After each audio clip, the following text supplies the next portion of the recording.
Votre attention s'il vous plaît. Cet élément est en français. Contactez-nous pour savoir s'il est aussi disponible en la langue de votre préférence. Veuillez aussi noter qu'il est en audio uniquement. Dépourvu de ce fait d'image originaire. À présent, nous vous convions à suivre, depuis christequality.com et évangile-éternel.com, la rubrique Bible mot à mot, ou l'explication prophétique de toute la Bible, livre par livre, chapitre par chapitre, verset par verset, mot à mot. Elle est présentée aujourd'hui par L'homme de Dieu, le bien-aimé, le docteur Blaise Condé. Recherchez-vous les enseignements du Dr Blaise Condé? Allez sur christequality.com/blaisecondé.html. Les enseignements sont disponibles en texte, audio et vidéo.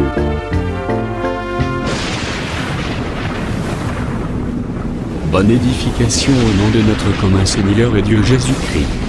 Amen. Que le Seigneur Jésus-Christ vous soit favorable de partout que vous êtes en train de nous suivre. Nous continuons avec notre enseignement sur le livre de l'Apocalypse, mot à mot. Et nous allons lire Apocalypse chapitre 1er. Nous prenons le verset 10. Il est dit ceci: Je fus ravi en esprit au jour du Seigneur. Et j'entendis derrière moi une voix forte, comme le son d'une trompette. Ok, nous allons vous parler sur les jours du Seigneur, conformément à l'écriture que nous venons de lire. Dans ces versets, Jean fut ravi en esprit au jour du Seigneur. D'une autre manière, les corps spirituels des gens est sorti de lui, le corps terrestre est resté, et ce corps spirituel est arrivé jusqu'au jour du Seigneur. Voilà, d'une autre manière, c'est de cette façon-là qu'on pouvait expliquer cela. Cela m'est déjà arrivé une fois. J'étais en mission. Ça fait plusieurs années, je pense que c'était vers 1993 ou c'était vers 1993, comme les Français le disent. Et j'étais dans une prière de 3 jours de jeûne. J'ai fini ma prière dans ces villages-là où j'étais en mission évangélique. Et aujourd'hui, j'ai fini ma prière. Les jours suivants, je dors comme ça. Je voyais mon esprit sortir de mon corps. Et de mon corps, je voyais une source d'eau limpide, claire, propre, qui arrosait une grande forêt. Et mon homme intérieur, mon corps spirituel, était en train de sillonner le long de cette source-là, très propre. Et de l'autre côté, je voyais mon corps physique allongé. Vous voyez? Donc, c'est ça, être ravi en esprit. Paul est en train encore d'en parler dans les livres de 2 Corinthiens. Là, nous prenons le chapitre 12. Nous commençons à partir du premier verset. Il faut se glorifier. Cela n'est pas bon. J'en viendrai néanmoins à des visions et à des révélations du Seigneur. Je connais un homme en Christ qui fut, il y a 14 ans, ravi jusqu'au troisième ciel. Si c'est fit dans son corps, je ne sais. Si c'est fit hors de son corps, je ne sais, Dieu le sait. Voilà. En fait, Paul parlait de lui-même, mais juste pour éviter de se glorifier. C'est alors qu'il est en train d'employer ce langage-là. Je connais un homme en Christ. En réalité, c'était lui. Qui fit, il y a 14 ans, ravi jusqu'au troisième ciel. Donc, c'est la même chose avec ce que nous venons de voir dans le livre de l'Apocalypse, c'est-à-dire, c'est être ravi en esprit. Le corps reste, l'homme intérieur sort, c'est-à-dire le corps spirituel sort de son corps, arrive jusqu'au troisième ciel. Mais pour les cas, s'il vous plaît, des gens, c'est son esprit qui sort de lui-même, donc qui sort des gens et qui arrive jusqu'au jour du Seigneur. En fait, dans la Bible, les jours du Seigneur, c'est quel jour? Parce que là, il nous parle d'un jour au singulier. Les jours du Seigneur. Vous allez remarquer dans la création, Genèse chapitre 1er, Genèse chapitre 2, verset 1er, Dieu a créé 7 jours. Mais parmi les 7 jours, nous devons connaître quel était le jour du Seigneur. Parce que c'est un jour au singulier. Alors, nous allons dans les livres d'Exode au chapitre 20. Nous pouvons commencer par là. Et là, nous prenons le verset 8. Souviens-toi du jour du repos. Voilà, c'est toujours un jour au singulier. Pour les sanctifier. Voilà. En fait, nous pouvons d'abord nous arrêter là. Conformément à cette écriture-là d'Exode, parmi tous les 7 jours, il n'y avait qu'un seul jour qui était consacré à l'Éternel. Un seul jour qui devait être sanctifié, c'est-à-dire mis à part par rapport à d'autres jours, mis à part pour l'Éternel. Et ces jours-là, c'était les jours du sabbat. On peut prendre encore tant d'autres écritures dans la Bible,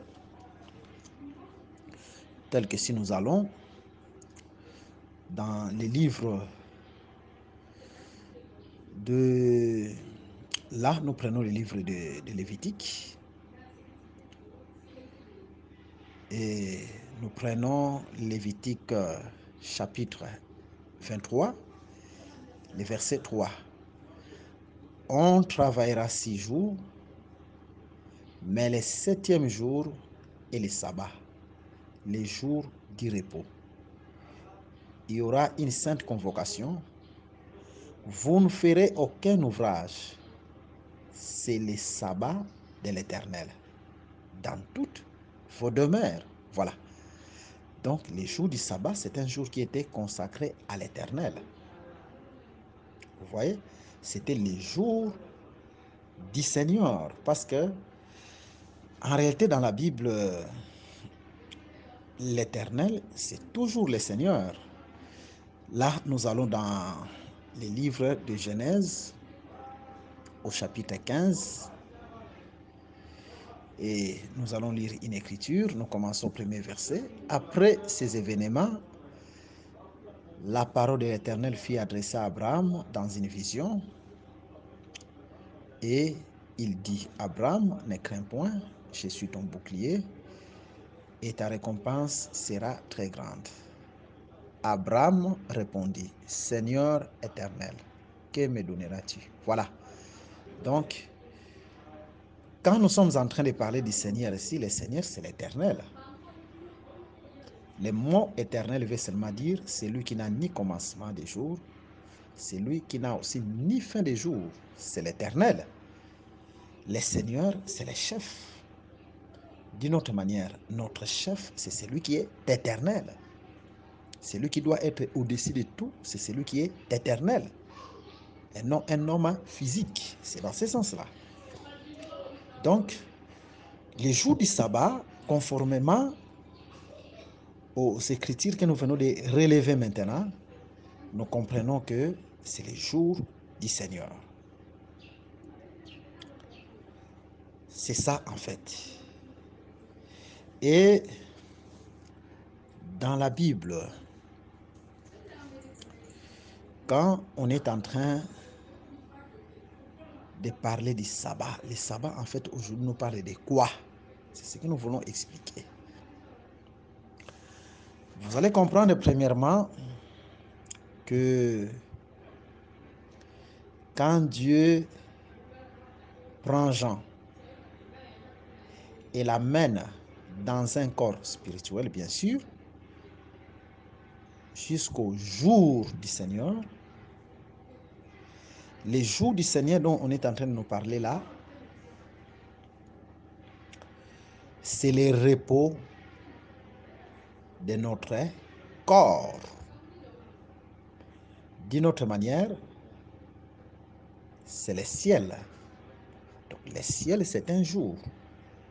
Et c'est le jour du Seigneur. Vous voyez? Donc, Jean et son confrère Paul sont en train seulement de parler d'une même chose. Pour Paul, lui, il dit il a été enlevé jusqu'au 3e ciel. Jean dit jusqu'au jour du Seigneur. C'est la même chose. Donc, conformément à la Bible, il y a 3 ciels.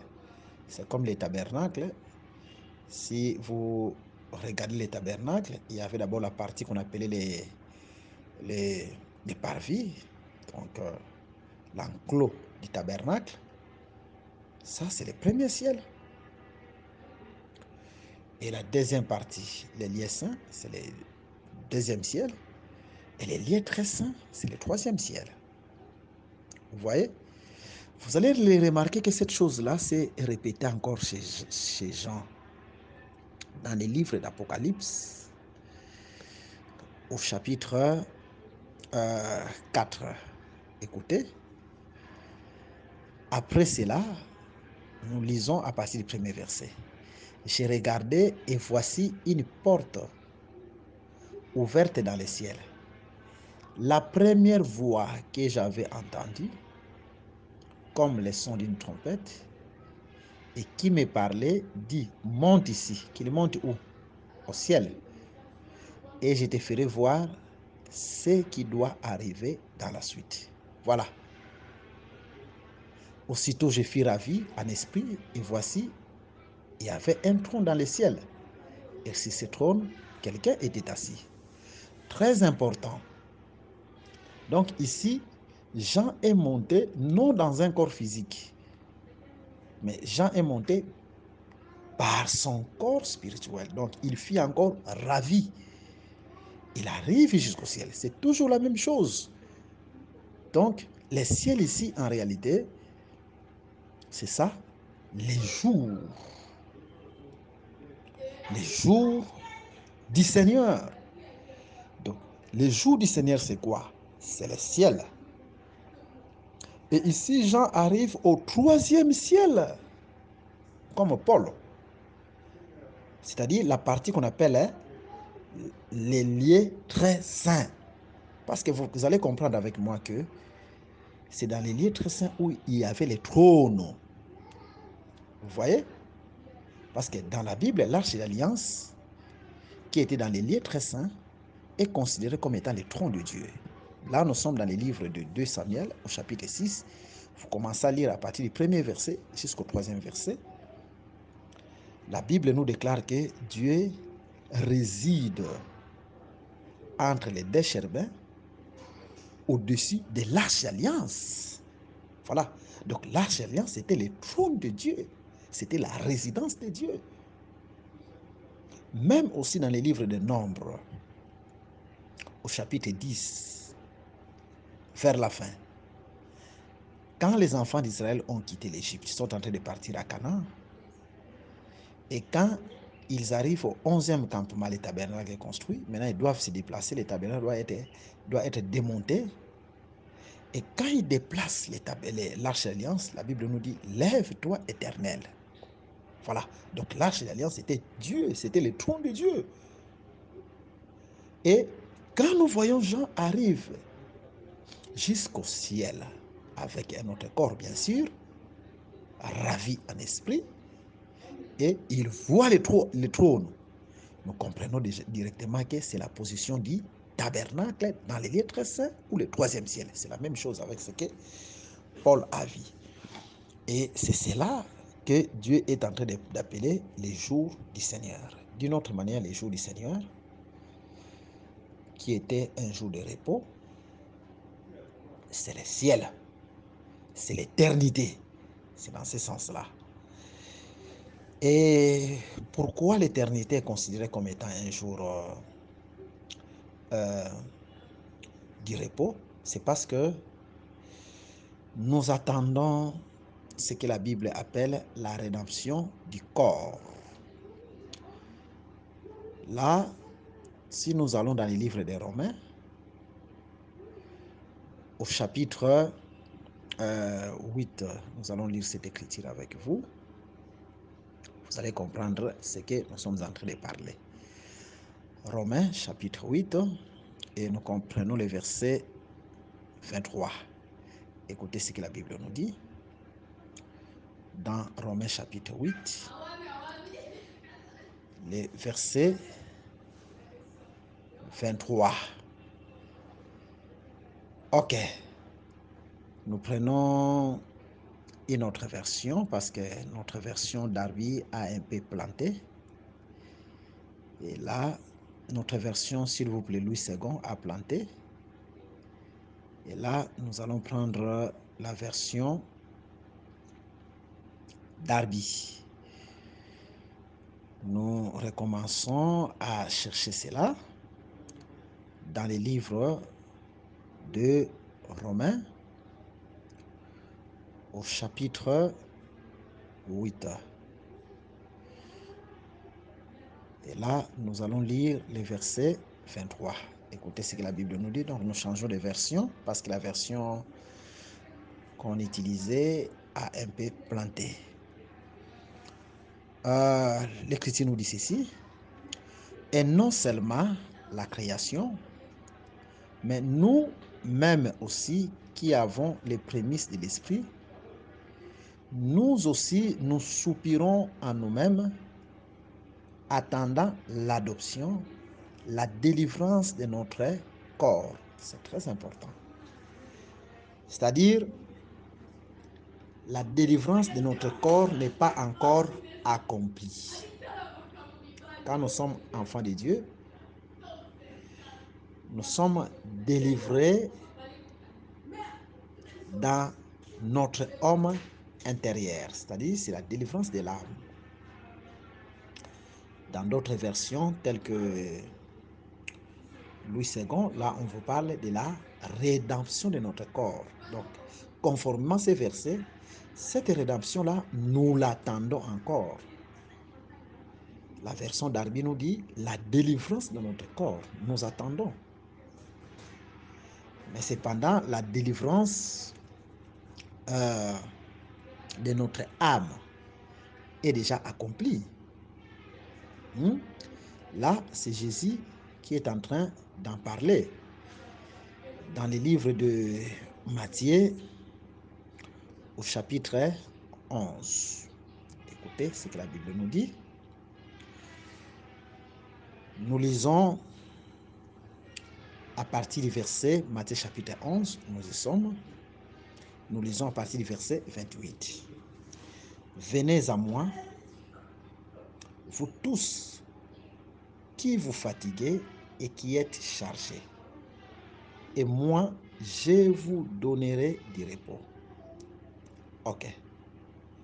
Prenez mon joug sur vous et apprenez de moi, car je suis de bon air et humble de cœur.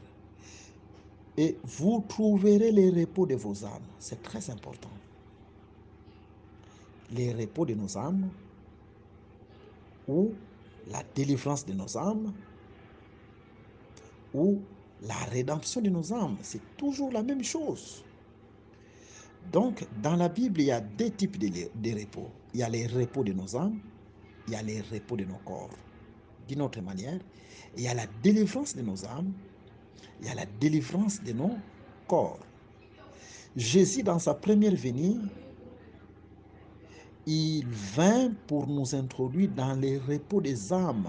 C'est clair l'écriture ici. Et non les repos des corps.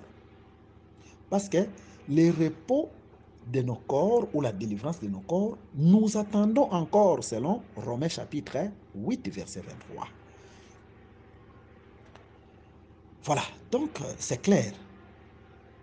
Et quand Jésus ici est en train d'en parler au futur, vous trouverez les repos de vos âmes parce qu'il n'était pas encore mort. Il faut qu'il puisse d'abord mourir, ressusciter d'entre les morts.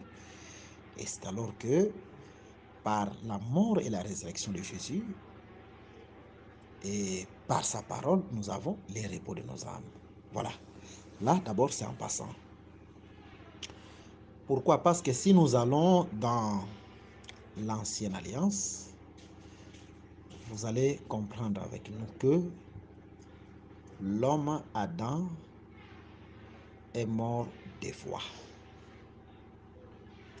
Adam est mort d'abord sur les plans spirituels et ensuite Adam mourit sur les plans physiques. Sur les plans spirituels, Dieu lui a dit, le jour où tu mangeras les fruits de l'arbre de la connaissance du bien et du mal, tu mourras. Adam a pris part à ces fruits, mais nous allons remarquer, Adam n'est pas mort physiquement. Dieu a-t-il menti? Loin de là. Adam est mort spirituellement parce que Dieu lui sépara de l'arbre de vie, conformément aux Saintes Écritures, dans Genèse chapitre 3. Mais plus tard, il devait mourir physiquement. C'est ainsi quand le second et le dernier Adam vint, il doit restaurer Adam, le premier Adam, doublement. C'est-à-dire, sur les plans des âmes et sur les plans des corps. Sur les plans des âmes, quand nous croyons à la parole, par la mort et la résurrection de Jésus-Christ, nous sommes sauvés. Ça, c'est le repos de nos âmes. Mais pour le repos de nos corps, cela n'est pas encore accompli. La preuve en est que nous avons encore des frères et nous tous, nous tombons malades. Voilà, nous allons consulter des médecins, c'est-à-dire nos corps ne sont pas encore en repos. Et la preuve encore en est que nous sommes en train de mourir physiquement, c'est-à-dire nos corps ne sont pas encore délivrés. Voilà, et cette délivrance s'accomplira quand nous serons enlevés, nous porterons un autre corps et nous entrons dans les ciels. Vous voyez? En fait, c'est ce que l'Écriture nous dit. Voilà. Donc, nous comprenons en fait la manière dont Jésus est en train de nous conduire, que en réalité, il y a deux types de repos. Il y a les repos de l'âme. Sur le plan âme, nous sommes entrés dans les repos. Mais sur le plan corps, nous ne sommes pas encore entrés dans les repos. Je peux vous prendre encore une autre écriture qui confirme que sur le plan âme, nous sommes entrés dans les repos. Là, nous sommes dans les livres des Hébreux, au chapitre 4. Ok. Nous commençons à partir du verset 5. Et ici encore, ils n'entreront pas dans mon repos. Or, puisqu'il est encore réservé à quelques-uns d'y entrer, et que c'est à qui d'abord la promesse a été faite n'y sont pas entrés à cause de leur désobéissance, Dieu fixe de nouveau un jour, aujourd'hui, en disant dans David, si longtemps après, comme il est dit plus haut, aujourd'hui. Si vous entendez sa voix, n'endurcissez pas vos cœurs. Car si Josué leur y donnait le repos, il ne parlait pas après cela d'un autre jour. Il ne parlerait pas, s'il vous plaît, après cela d'un autre jour. Il y a donc un repos de sabbat réservé au peuple de Dieu. Car celui qui entre dans le repos de Dieu se repose de ses œuvres, comme Dieu se repose des siennes. Efforçons-nous donc d'entrer dans ces repos afin que personne ne tombe en donnant les mêmes exemples de désobéissance. Les repos dont on nous parle ici, qu'on doit s'efforcer pour y entrer, ce n'est pas un repos physique le 7e jour, qui est le sabbat, parce que le calendrier a été transformé par les catholiques. Normalement, les samedis, c'est ça le 7e jour selon le calendrier juif. Ce n'est pas ces jours-là dont on nous parle, parce que si c'était ces jours-là, on ne pouvait pas dire « efforcez-vous pour y entrer ». Non. Donc ici, Paul, parce que nous croyons que c'est Paul qui a écrit les livres des Hébreux, est en train de nous parler d'un repos spirituel qui est Jésus-Christ lui-même. Parce que quand Jésus-Christ dit « venez à moi, vous tous qui êtes chargés, fatigués, je vous donne du repos », c'est-à-dire c'est lui maintenant les vrais jours du repos. Vous voyez? Et je peux vous prendre encore une autre écriture dans les livres de Colossiens.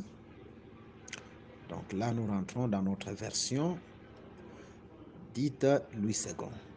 Colossiens chapitre 2, nous prenons à partir du verset 16.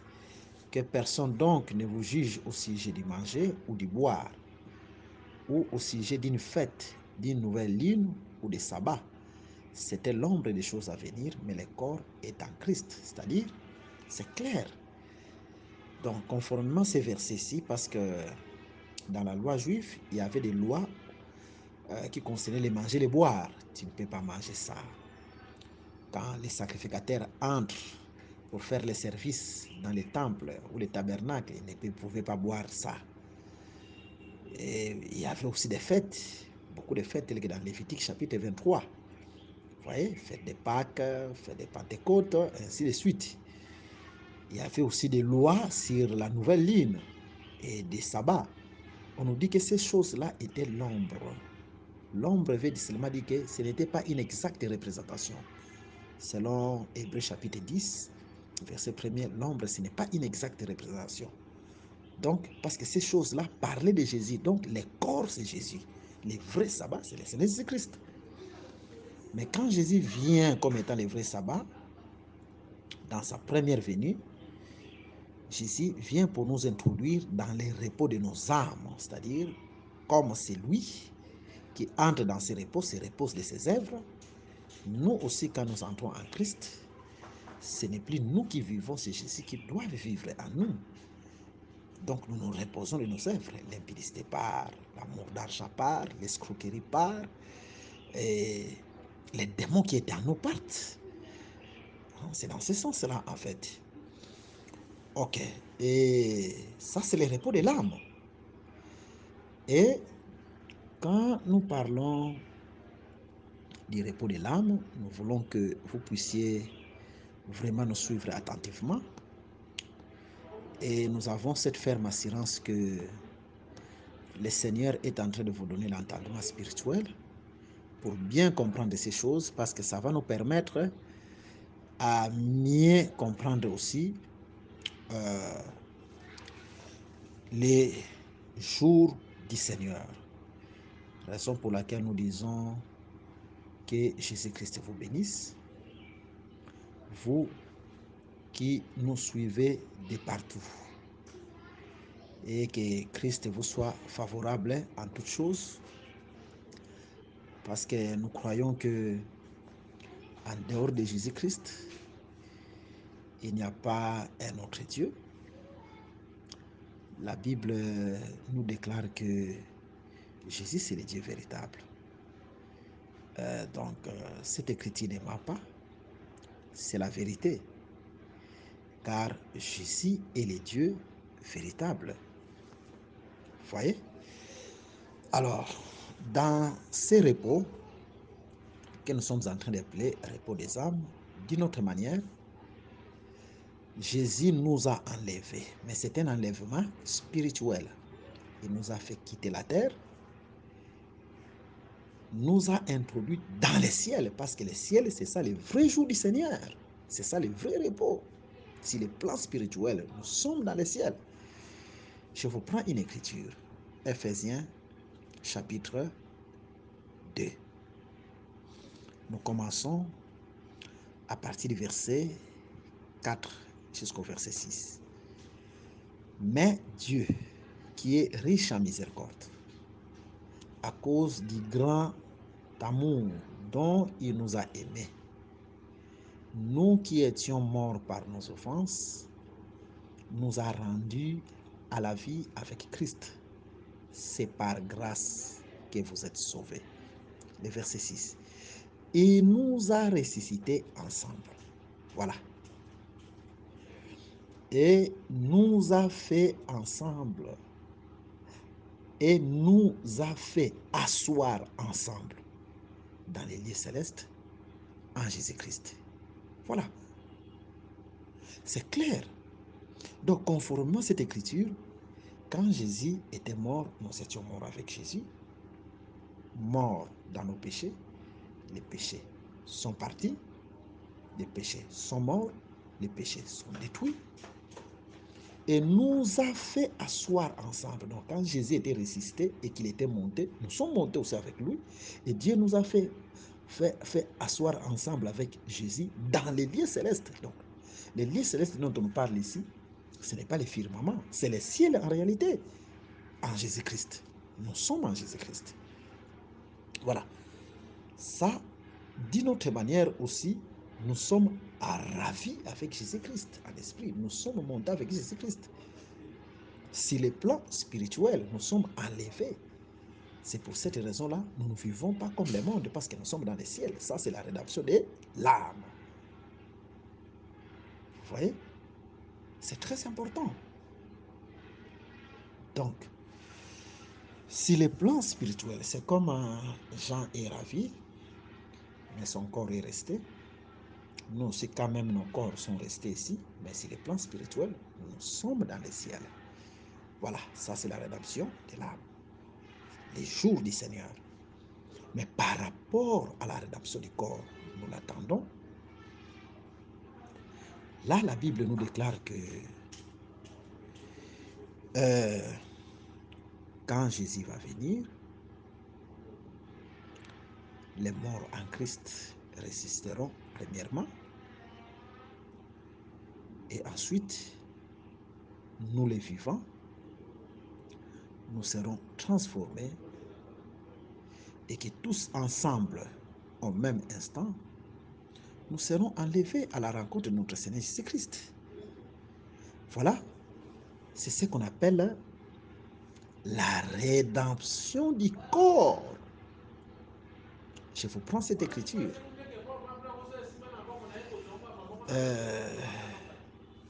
Nous lisons dans 1 Thessaloniciens chapitre 4. Et là, nous commençons à lire à partir du verset 15. Voici en effet ce que nous vous déclarons d'après la parole du Seigneur. Nous les vivants, restés pour l'avènement du Seigneur, nous ne devancerons pas ceux qui sont morts. Très important, car le Seigneur lui-même a un signal donné à la voix d'un archange et au son de la trompette de Dieu descendra du ciel. Les morts en Christ ressusciteront premièrement. Ensuite, nous les vivants qui serons restés, nous serons tous ensemble enlevés avec eux sur des nuées à la rencontre du Seigneur dans les airs. Et ainsi, nous serons toujours avec le Seigneur. Voilà. Donc, C'est ça en fait, c'est comme dans l'ombre, la rencontre de Rebecca avec Isaac, en Genèse chapitre 24. Isaac vient de la maison parentale de ses parents. D'abord, Rebecca, s'il vous plaît, vient de la maison de ses parents. Et Isaac aussi quitte sa demeure. Il se rencontre quelque part. Voilà. Nous aussi, nous allons quitter la terre. Jésus aussi quitte les ciels. Nous nous rencontrons dans les airs. Mais après quoi, Isaac prit Rebecca. Il entra avec elle dans la tente de Sarah. Donc, nous nous rencontrons dans les airs. Mais après quoi, Dieu, comme Paul l'a dit, que si ce corps est détruit, Dieu a réservé pour nous dans le ciel un autre corps. Donc, nous entrerons dans cette tente-là céleste, et pour toujours. Voilà, donc dans l'éternité. Donc, par rapport à la rédemption du corps, nous attendons les jours du Seigneur. Par rapport à la rédemption de l'âme, à la délivrance de l'âme, nous sommes dans les jours du Seigneur. Mais par rapport à la délivrance de nos corps, nous entrerons dans les jours du Seigneur. Les jours du Seigneur qui est le ciel ou l'éternité. Voilà, que Dieu vous bénisse et qu'il vous soit favorable. Parce que quand nous entrons là, nous entrons dans le repos. Nous ne mourrons plus, nous ne serons plus malades. Nous portons un autre corps. Vous voyez, c'est dans ce sens-là, en fait. Mais par rapport à la rédemption de l'âme, nous nous sommes reposés de nos mauvaises œuvres. Nous sommes dans les jours du Seigneur, les repos. Vous voyez? Alors, maintenant, quand nous lisons la Bible, vous allez comprendre que Dieu, dans d'autres écritures, nous parle aussi jour du Seigneur, jour du Seigneur.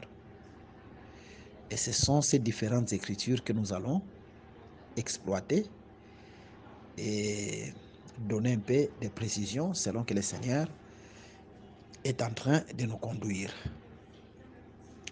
Là, nous allons d'abord dans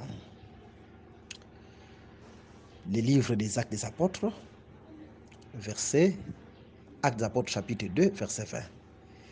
Le soleil s'échangera en ténèbres et la lune en sang avant l'arrivée du jour du Seigneur, de ces jours grands et glorieux. Les jours du Seigneur dont on nous parle ici, c'est la seconde venue de Jésus en Israël. Vous allez remarquer, avant que Jésus ne vienne, dans les livres d'Apocalypse, Dieu nous parle de tous ces fléaux ici. Le soleil qui doit s'échanger en ténèbres et la lune en sang. Voilà, donc, et puis ensuite, Jésus doit venir, Jésus doit revenir. Je pense, si vous lisez aussi dans les livres de Matthieu chapitre 24, vous allez comprendre ce que nous sommes en train de dire, parce que Matthieu chapitre 24 est en train de parler aussi de la seconde venue de Jésus en Israël. Et cette seconde venue de Jésus en Israël comme étant aussi les jours du Seigneur. Je vous prends une écriture. Nous sommes dans Matthieu 24, versets 29 à 30.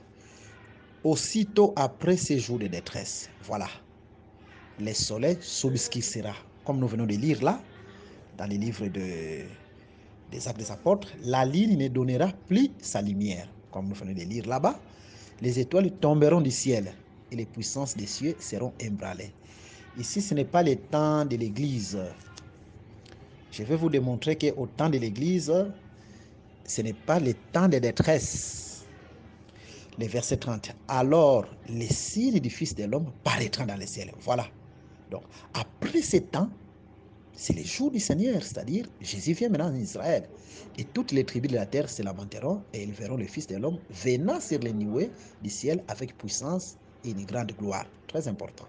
Dans Actes des Apôtres, on dit ceci, il faut que le soleil puisse s'obscurcir, la lune ne donne plus sa lumière, et après quoi, c'est le jour du Seigneur.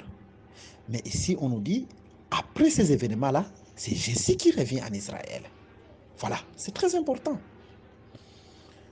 Je venais de vous dire maintenant que les temps de l'Église, ce n'est pas les temps de détresse. Là, je vous prends une écriture dans les livres d'Ésaïe. Vous allez comprendre bien. Ésaïe chapitre 26. Et là, nous lisons les versets 20 jusqu'au verset 21, si Dieu le veut. Va, mon peuple. Le peuple ici, c'est l'Église, parce que c'est une prophétie. Entre dans ta chambre. Ok. Et ferme la porte derrière toi. Cache-toi pour quelques instants jusqu'à ce que la colère soit passée. Parce que Dieu doit frapper la terre.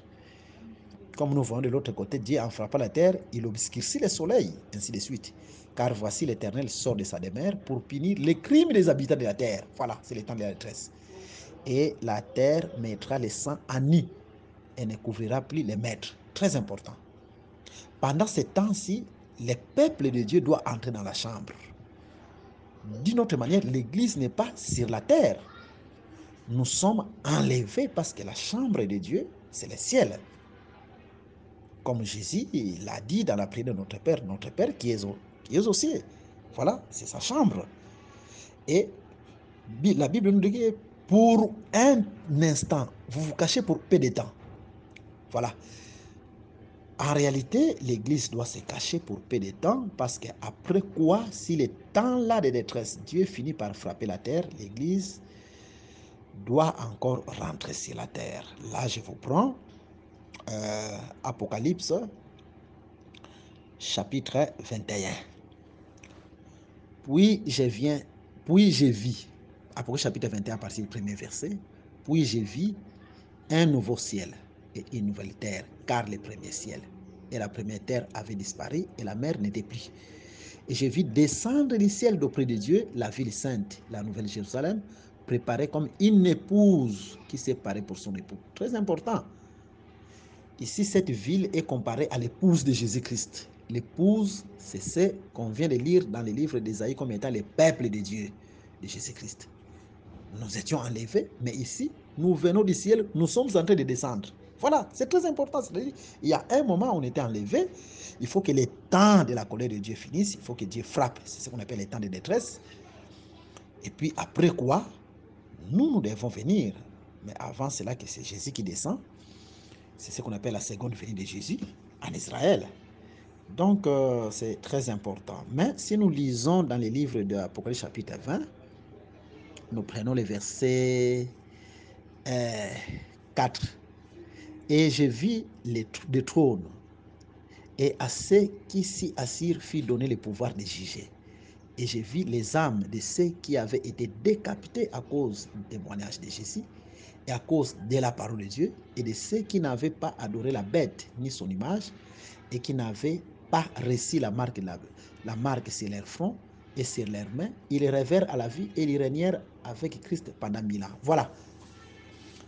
Parce que quand Jésus va revenir en Israël, il frappe les nations, selon Zacharie chapitre 14, qui vont combattre Israël. Après quoi, Jésus doit établir un règne de 1000 ans. C'est ainsi nous voyons l'épouse, nous qui étions enlevés, descendre, mais nous voyons encore des gens qui sont en train de ressusciter. Et ils régnèrent avec Jésus. Donc ça, ce n'est pas l'épouse. C'est pour dire que en dehors de nous, l'épouse qui seront enlevés, il y a encore un autre peuple qui va régner, encore le peuple de Dieu qui va régner. Ici, c'est une partie d'Israël, dont les 144 000, dans les livres d'Apocalypse chapitre 7, qui va s'opposer à la marque de la bête, l'Antichrist. Et aussi, parmi les nations, il y a une foule, toujours dans Apocalypse chapitre 7. Cette foule, c'est ce qu'on appelle les vierges folles. Voilà, donc quand on est dans Matthieu chapitre 5, vous allez voir, les vierges sages, c'est l'épouse. Les vierges sages entrèrent dans la maison, dans la fête des noces. Donc c'est l'épouse qui sera enlevée, mais les vierges folles n'entrèrent pas. Mais néanmoins, après, ils ont trouvé de l'huile. Elles ont trouvé de l'huile.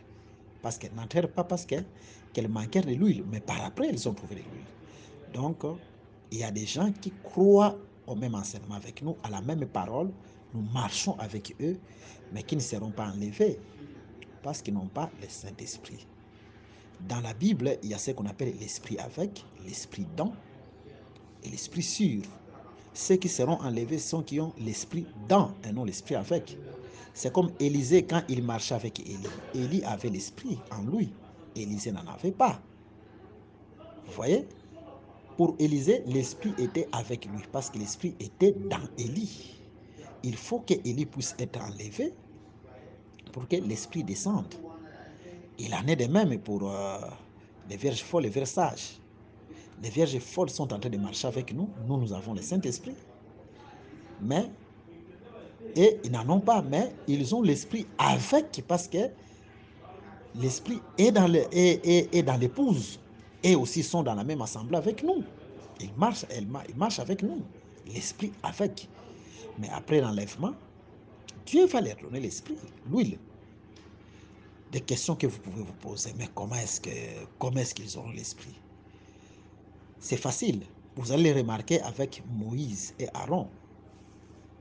Si vous lisez les Saintes Écritures, vous allez comprendre que Dieu envoie Moïse pour la première fois parmi ses frères qui vont les rejeter. Actes des Apôtres chapitre 7 donne tous les détails possibles. Type de Jésus qui est venu chez les siens, Israël a rejeté. Moïse va prendre une femme étrangère d'entre les nations. C'est Jésus qui vient vers nous, il nous prend comme une femme. Et après quoi, Moïse retourne en Israël, retourne en Égypte pour délivrer son peuple. Mais cette fois-ci, lui avec son serviteur, avec son frère Aaron. Mais pendant que Moïse retourna, Moïse a pris sa femme Séphora et il va la renvoyer dans la maison de son père. Ça, c'est l'enlèvement de l'église. Nous sommes dans Exode chapitre 18. Donc, Jésus, après l'enlèvement de l'église, donc Jésus doit d'abord renvoyer l'église dans la maison céleste, c'est-à-dire l'enlèvement de l'église. Après quoi, Jésus va descendre par des prophètes qu'on appelle des oints, Apocalypse chapitre 11, pour visiter Israël. Comme Moïse et Aaron vont frapper l'Égypte, vous allez remarquer aussi dans Apocalypse chapitre 11, ces deux prophètes aussi vont frapper toute la terre entière. Voilà. Mais quand ces deux prophètes sont en train de faire sortir Israël de l'Égypte, il y a eu aussi parmi toutes les nations de la terre, selon la Bible, ceux qui les ont suivis. C'est pour dire seulement qu'après l'enlèvement de l'Église, les deux prophètes iront pour Israël, bien sûr, comme Moïse et Aaron sont partis pour Israël, mais il y a un reste d'entre les nations qui va trouver aussi grâce de leur message. Vous voyez? Et c'est comme ça qu'ils vont se réveiller. Et ces restes-là, ce sont les vierges folles qui marchent avec nous. C'est comme ça que la Bible est écrite. Nous vous bénissons au nom de Jésus, donc vous comprenez les jours du Seigneur. D'une autre manière encore, quand Jésus retournait en Israël aussi, la Bible appelle ça jour du Seigneur. Mais pourquoi c'est un jour du Seigneur? Parce que Israël doit entrer dans les repos. Israël aujourd'hui n'est pas en repos. Il est combattu par les nations. Israël dispersé par les nations. Mais quand Jésus viendra, pour Israël, ça sera un jour du Seigneur, c'est-à-dire c'est un jour du repos pour Israël. Voilà. Par rapport à la seconde venue de Jésus en Israël. Et c'est dans ce sens-là que nous sommes en train d'évoluer. Et je pense que le Seigneur Jésus-Christ est en train de nous faire comprendre les choses. Parce que Jésus, selon Zacharie chapitre 14, à partir du premier verset, vous descendez, quand il viendra, il doit frapper toutes les nations là. Et la Bible nous déclare que la nation d'Israël sera au-dessus de toutes les nations pendant ces temps-là. Voilà, donc c'est le repos d'Israël. C'est un jour du Seigneur. Maintenant, l'enlèvement aussi est considéré comme étant un jour du Seigneur parce que c'est le repos de nos corps. Nous portons un corps céleste et nous entrons dans les ciels, dans l'éternité. Là, je vous prends 2 Thessaloniciens chapitre 2, verset 2. De ne pas vous laisser facilement ébranler dans votre bon sens et de ne pas vous laisser troubler, soit par quelque inspiration, soit par quelques paroles ou par quelques lettres qu'on dirait venir de nous, comme si les jours du Seigneur étaient déjà là. Les jours du Seigneur dont on parle ici, c'est par rapport à l'enlèvement de l'Église, quand Jésus viendra nous prendre. Donc il faut faire la part des choses entre jour du Seigneur et jour du Seigneur. Ici, pourquoi l'enlèvement c'est un jour du Seigneur? Parce que Dieu nous fait entrer dans l'éternité par l'enlèvement. C'est le repos de nos corps. Voilà, que Dieu vous bénisse et trouvez grâce à saisir par cette parole et que Jésus puisse résoudre aussi tous vos problèmes. Au nom de Jésus, on prie ainsi. Amen. Merci d'avoir suivi ce message et que Jésus-Christ vous bénisse. Si vous avez une question à l'intention de l'homme de Dieu, si vous voulez que l'homme de Dieu prie pour vous, si vous voulez vous confier à l'homme de Dieu, ou si vous voulez tout simplement bénir l'homme de Dieu, contactez-le directement si ses coordonnées sont disponibles depuis sa page. Sinon, contactez-nous et nous lui transmettrons vos préoccupations. N'oubliez pas de faire un tour à notre page évangélisation pour voir en quoi vous pouvez vous rendre utile à Christ par cette œuvre. Que Dieu vous bénisse tous. Amen. ChristQuality.com. Les cieux en un clic de la souris. Évangile-éternel.com, le site de l'évangile éternel. Christ et Quality Fondation, équilibrer la manne ramassée dans le désert de sorte que chacun ait un numère.